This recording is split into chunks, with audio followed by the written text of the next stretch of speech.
আপনি ঠিক আছেন তো? চোখে দেখতে পার না? হ্যাঁ, এটা কোথায় আমাকে একটু বলতে পারবেন?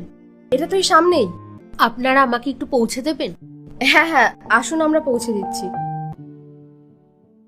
এখানেই আপনার অ্যাড্রেসটা।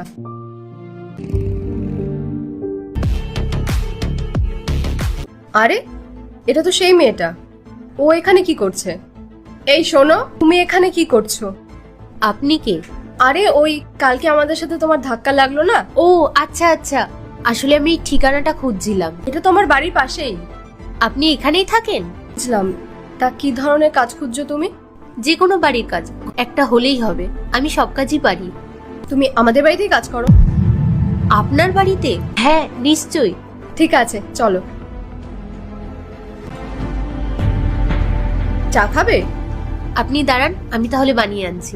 না না, আজকে তোমার আমাদের বাড়িতে প্রথম দিন, তাই আমিই বানিয়ে আনছি। না না, আমি বানাতে পারবো। ওকে আমাদের কিচেনে নিয়ে যাচ্ছি। ওই মেয়েটা না কালকে যার সঙ্গে আমাদের ধাক্কা লেগেছিল? হ্যাঁ। তা ওকে এমনিই রেখে দিয়েছো না কোনো কাজ বাজ পারে? ও তো আমাকে বললো যে ও সব কাজই পারে। ভালো। আচ্ছা শোনো, আলমারিতে 3 লাখ টাকা রাখা আছে, ওটা যত্ন করে রেখে দিও কিন্তু। ঠিক আছে, চলে এসেছো? দাও দাও, আমার কাছে দাও। বাহ, চাটা তো তুমি খুব সুন্দর বানিয়েছো। চাটাতে কি কিছু মেশানো ছিল?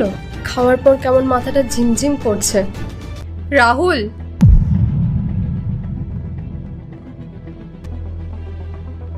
সহায়তা করার জন্য অনেক অনেক ধন্যবাদ।